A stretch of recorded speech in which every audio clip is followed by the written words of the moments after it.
So I'd like to explain some of the new scientific developments which pertain to blue light and how they affect our sleeping patterns and in fact our general health. You probably are watching this on a screen, and in the past couple of decades the penetration of technology into our lives has just been unprecedented.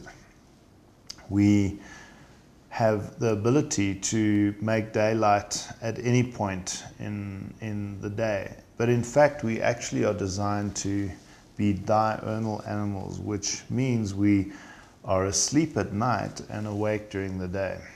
We now know exactly how that process happens in order to tell our bodies that it's day or it's night.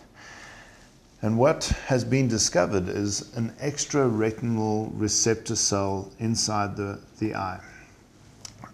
We've known about rods and cones for many years, and cones see color and rods pretty much see light and dark in the eye. But we were unaware that there's a third retinal receptor, and this receptor responds only to one particular type of light, and that is 460 nanometer blue light.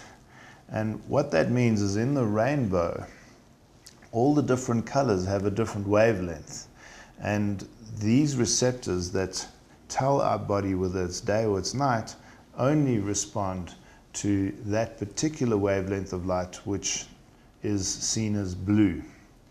So the way that it works is that when your eye perceives blue color, it tells the suprachiasmatic nucleus, which is a part right in the central control system of your brain, the part of your brain that keeps you breathing, your heart beating, regulates your body's water balance, your temperature, and all those basic functions which you have absolutely no control over.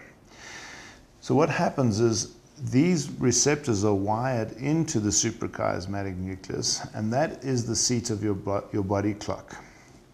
When you perceive blue light, the system switches melatonin production off. The trouble is that to switch melatonin production on, you need to not perceive blue light, and only after a period of 2 hours. So in other words, there's a delay switch on the mechanism that allows melatonin to be produced of about 2 hours. So the trouble that we have in our modern world is that we produce so much light with so many different technologies.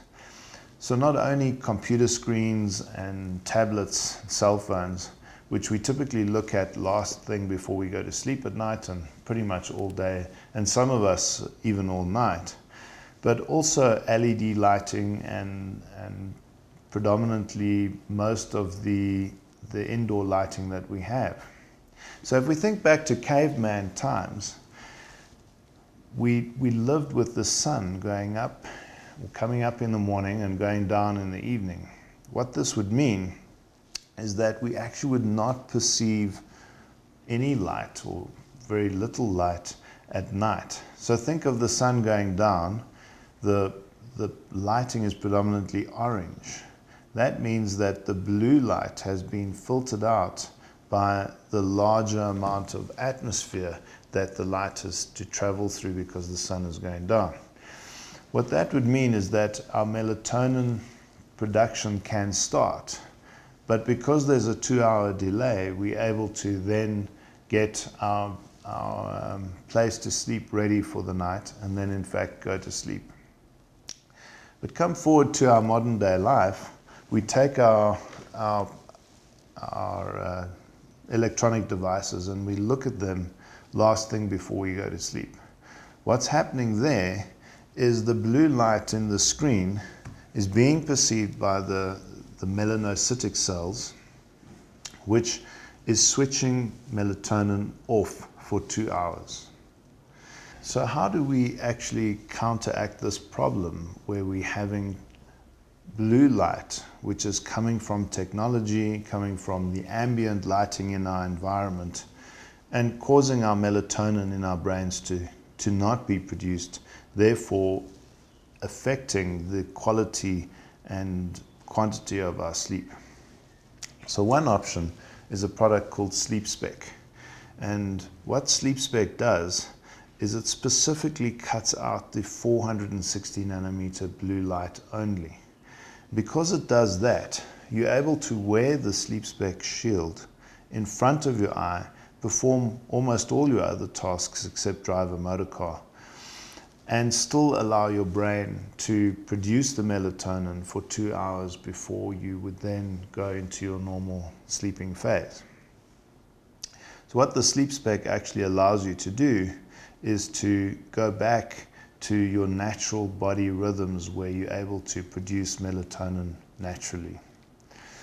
And the way one uses these is you put the spectacles on and you wear them for 2 hours before. The lighting or the devices you use then don't matter. And the important thing is that your bedroom must be dark.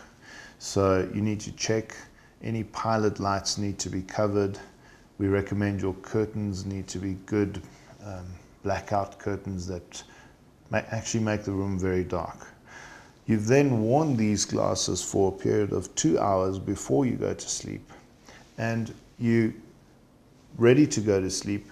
You switch the bedroom light out before you remove the glasses in the dark and then put them next to your bed.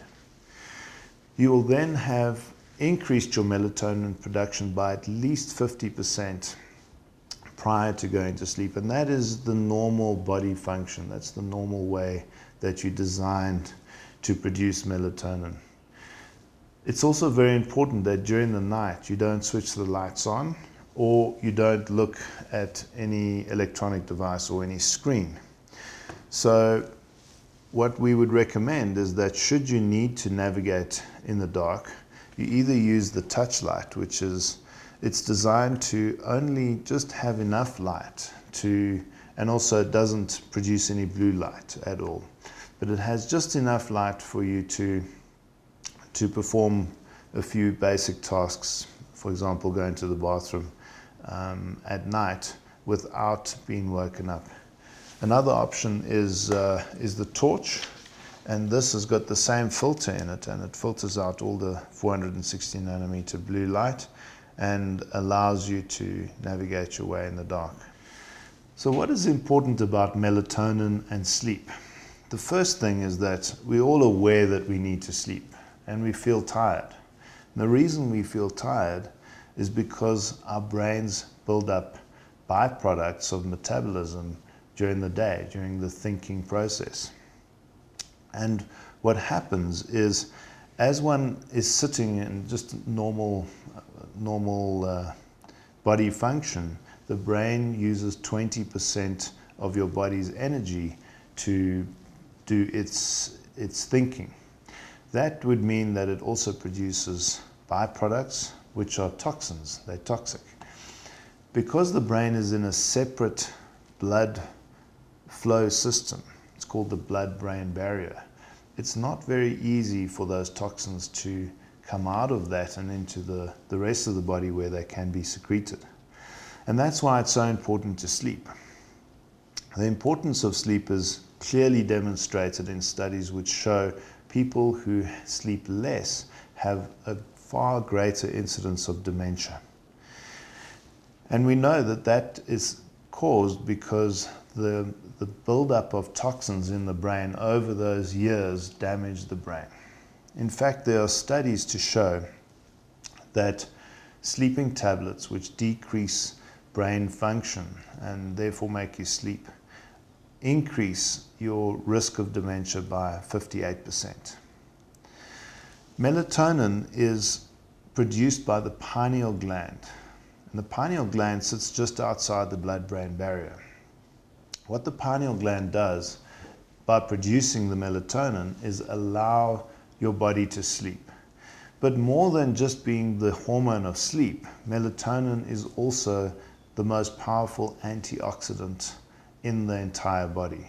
Even its breakdown products are antioxidants. So one needs melatonin in order to rejuvenate, both protect the brain and rejuvenate the body. And therefore it is so important. So the natural question would be, why can I not take melatonin in a tablet form? And firstly, the problem with taking melatonin as a tablet is you don't really know where that molecules come from. And there's absolutely no need to take the tablet when you can just make it yourself in your own brain. But probably more importantly, melatonin has been removed from the market in many countries and tightly regulated in many other countries because it hasn't been shown to be safe in the longer term. You can make melatonin in your own brain by simply just using the SleepSpec shade for 2 hours before you sleep. What that does is it switches your pineal gland on to make your melatonin. The spin-off of that is that when you take melatonin from a tablet, you sort of getting it exogenously, but when you're making it yourself, it comes from serotonin. Now, serotonin is the body's feel-good hormone. So serotonin is used to make melatonin, and thereby, if you increase your melatonin production, you can also increase your serotonin production by default. So there's absolutely no need to buy a tablet when you can actually make melatonin yourself in your own brain.